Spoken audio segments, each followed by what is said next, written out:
It is hard to believe it's been 10 years since I shared a video talking about sexual abuse and our body's natural response to sexual stimulation.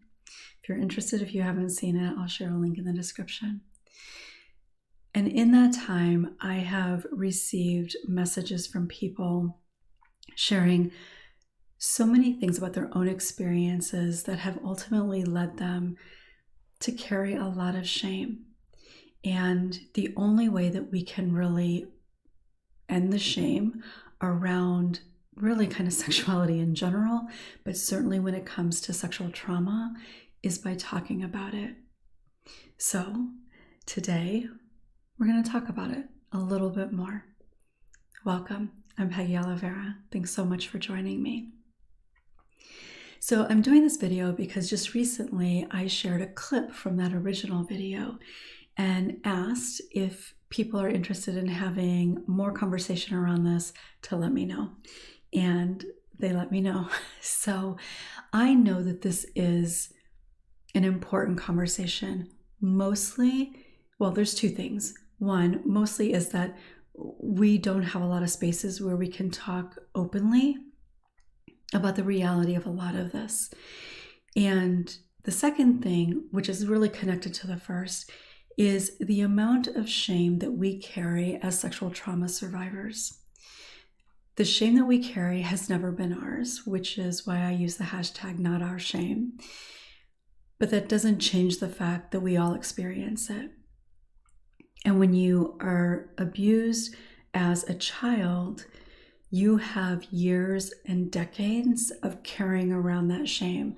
And the longer you carry around that shame, the deeper it burrows in and affects so much within our lives. And part of how we reduce shame and stigma around anything is by having conversations. And I know I talk about that generally in a lot of different ways because it is so incredibly important. So, one of the things that I would really appreciate from you is sharing in the comments, what questions do you have about this? What ideas have you held? Maybe what shame have you held on to? What kinds of things in our society, whether it's things that you hear people talk about or maybe even something in a movie that reinforces the shame that we carry. I see it all the time, and I think it kind of drives my husband crazy sometimes because I will get so frustrated when I see something or I hear somebody talk about something in a way that really reinforces like blaming a victim or shaming somebody. And it's frustrating because it happens still, unfortunately, quite frequently. And ultimately, I know the impact that it has as a survivor to hear that stuff, to see that stuff playing out. Even if we're not consciously making connections like, oh, that reminds me of all the shame that I feel about this. We don't typically think that, but we often feel it. And again, the things that we're not consciously aware of tend to have more impact.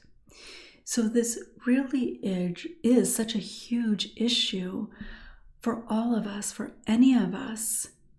And I would say that for anybody who is probably an older millennial, and certainly older than that, that conversations around sex generally can feel uncomfortable and awkward and even bring up shame. I think younger millennials and certainly younger people than that, there's more that they're being exposed to that can help reduce some of the shame and stigma, create a little bit more openness. So not that they don't experience it, especially if they've experienced sexual trauma, because that is true for everybody across the board, I think, regardless of age. But for so many of us, when we are taught that you can't talk about things, that just by talking about something, by thinking about something, that itself is shameful. How could we ever be expected to get to a place where where we can feel ease and freedom around our bodies, not to mention sex, because our bodies are obviously so connected to sex and sexuality. And when you've experienced sexual trauma, especially as a child, because that's when everything about who you believe you are is developed, you're trying to understand the world, you're understanding your body, you're connecting with your body, and as it changes, it feels weird and you don't really understand it. So when you add sexual trauma on top of that and the confusion and the shame that exists, it's going to create within us as individuals, and certainly within society, situations and experiences in which we continue to reinforce that shame over time. And the most significant way that we can reduce shame and stigma, and I think even to a degree, ultimately sexual trauma, is by talking about it. Now, the reason that I say I think potentially even sexual trauma is because when we feel more connected to our bodies, when we feel more empowered within our bodies and our lives and who we are and our sexuality and even our desires, when we feel empowered, we feel safe in being able to talk about things. If somebody does something that we don't like, we feel like we have the ability to say something because we don't immediately feel ashamed about it. But when we feel shame around it, we definitely don't want to speak about it because that's going to reinforce the shame. Even if the other person doesn't do anything specifically to reinforce it, but just the idea of sharing it feels far too shameful. But when we create a society in which all of us can feel like saying no is a completely reasonable thing to say, when we can create a society in which we don't feel obligated to do something or like something, it changes so much. And this is true for both men and women. We tend to have a lot of differences, mostly, almost solely because of the societal kind of pressures and norms that are put on us. Now, of course, there are some biological differences, but for the most part, the things that we really struggle with aren't about the biological differences. They're about the ideas that we hold, both as men and women, about our own gender and about the opposite gender. Or certainly non-binary. So all of it, we have these ideas about. And when we feel more empowered within ourselves, when we don't hold shame around who we are, about our bodies, about our sexuality, then if somebody wants us to do something that we don't want to do, we feel perfectly comfortable saying, no, I don't want to do that.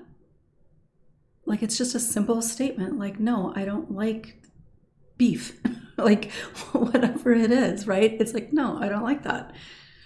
But think about it, like, how comfortable would you be if you have a partner, let's say it's a new partner, and the partner asks you to do something or wants you to do something, but you're not really comfortable doing it, you don't really like it, whatever it is.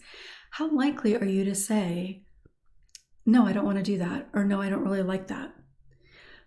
Again, for most people, especially certainly Gen X and beyond, but I think again, even older millennials, I think would have some difficulty and feel internal pressure. Not even, it doesn't have to come from anybody else, but just it being suggested would feel like it would be pressure. Again, especially I think in a lot of ways for women, to feel like you should like it or you should do it, or because you agreed to this, you now have to agree to everything else. And that comes from the fact that we don't talk about it and the shame that we carry around all of it.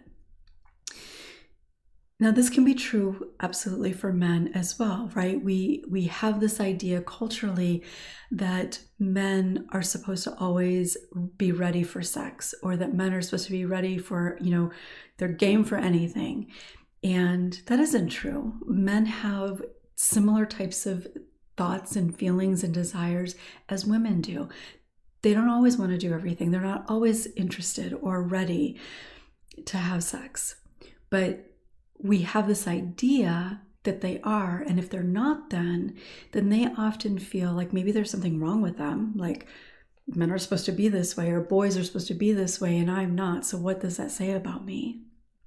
I've even had people share with me that they've questioned their sexuality because they weren't necessarily interested in sex right away, or because they had difficulty performing in terms of an erection, even though they kind of felt like they wanted to, but maybe they didn't. And like, what does this mean? Does it mean that I'm gay?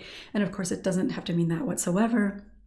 But this really can be something that both males and females struggle with.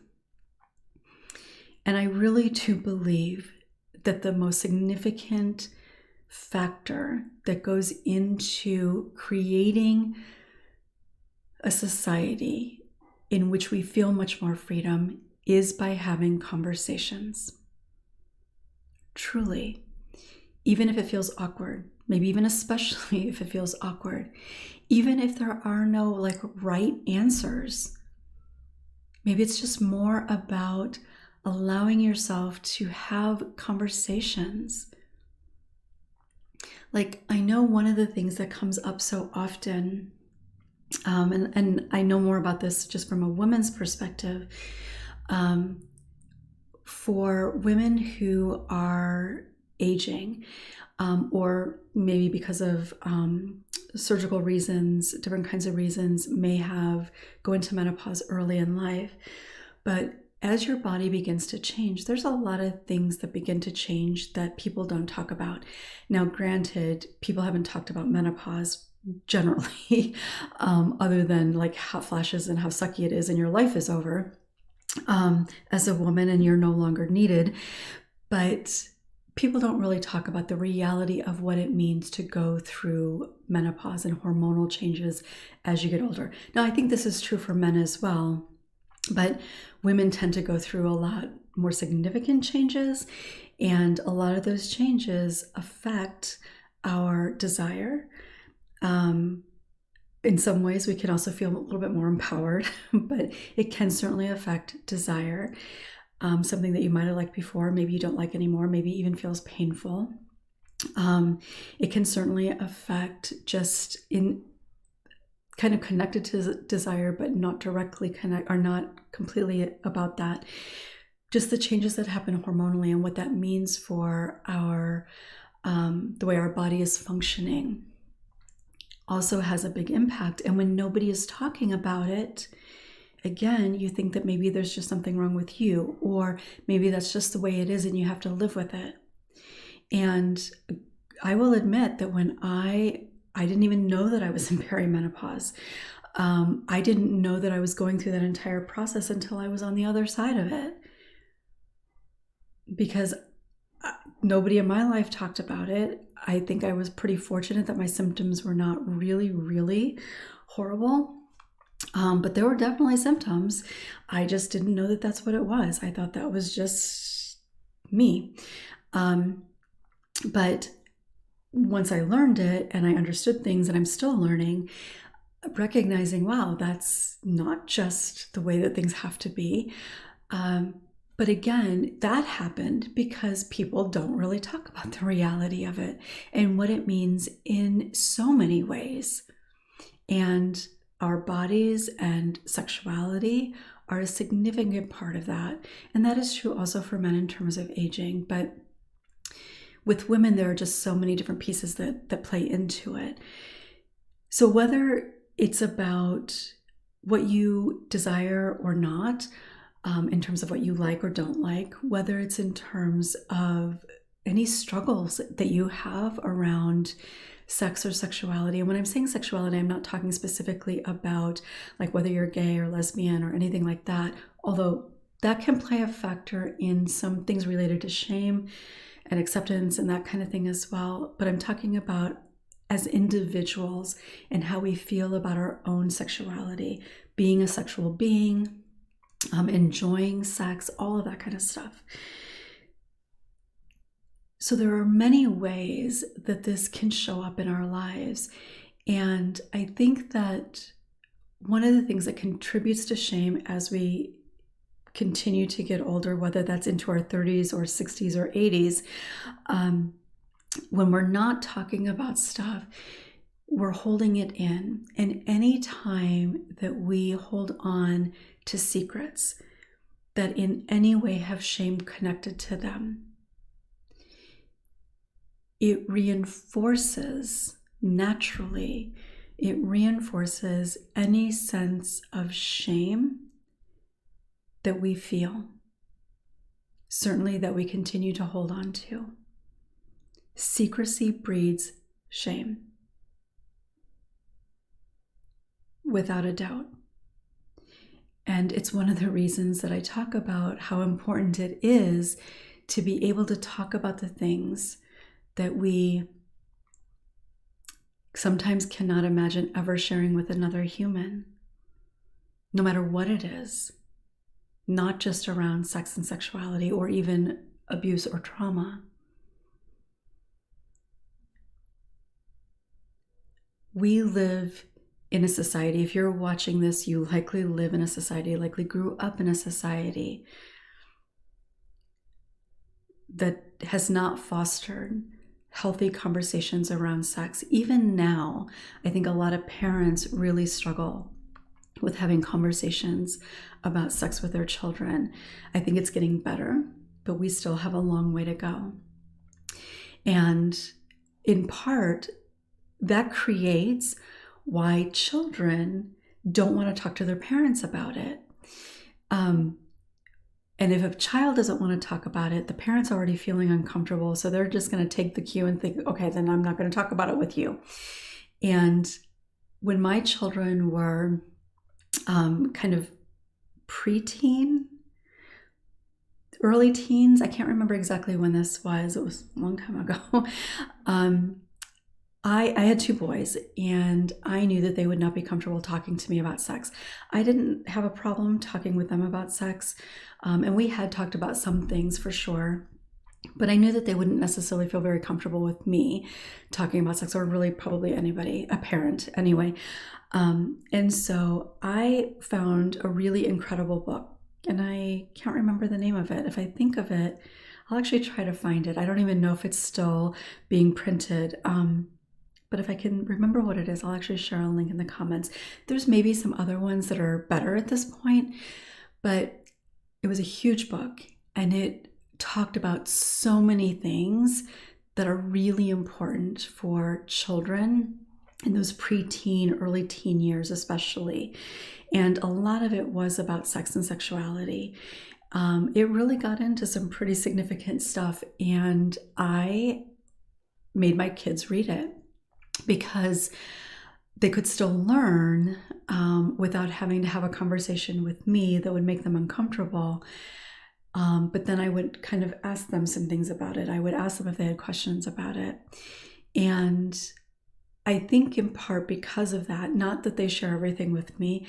I'm sure there's a lot that they haven't over the years, but I think it helped them recognize that I am very open to having conversations with them. It talked about like friendships in school.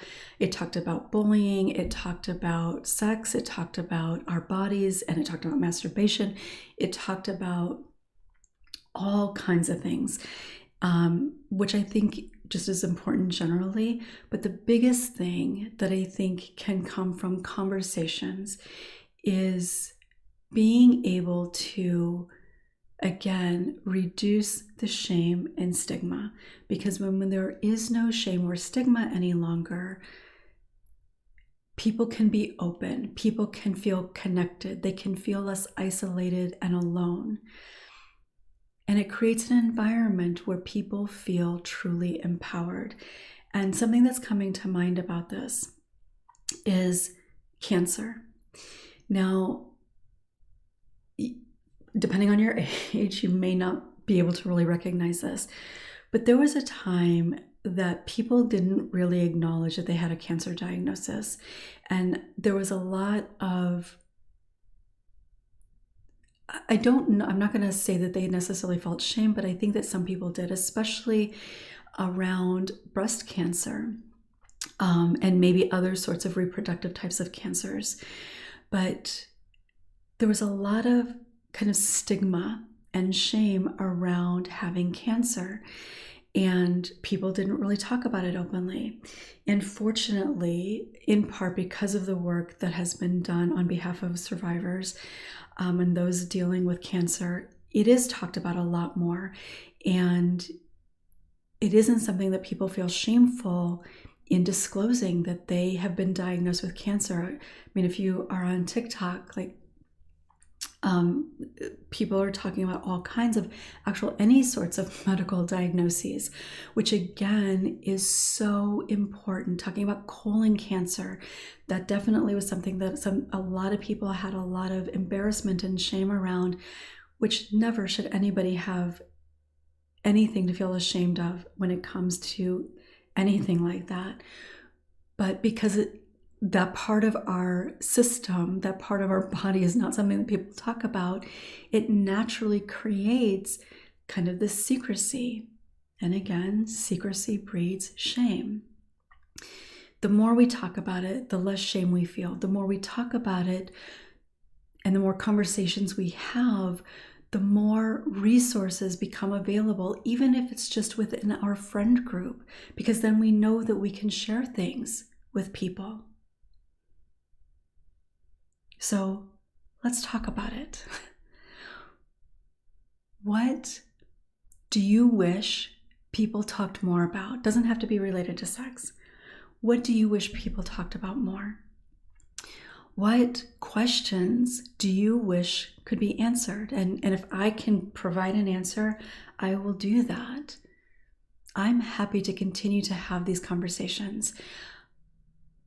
I know that sometimes they can be difficult, but a difficult conversation does not mean that it shouldn't be had. Sometimes, maybe even oftentimes, it might even mean that it's more important to have. So share in the comments, what did you notice coming up for you? Did you notice a little discomfort as I talked about some different things? You're not alone. Let's have conversations. Let's have the conversations that people sometimes don't want to have. It's going to be helpful for you, the people around you. And the more of us who do that, the more people around us will do that. And eventually, just like with cancer, sexual abuse, sexual trauma, sexuality becomes less and less something that people feel awkward about talking about. Thanks so much for watching. If you haven't subscribed, make sure to do so and click the bell for notifications. I'll look forward to seeing you next time.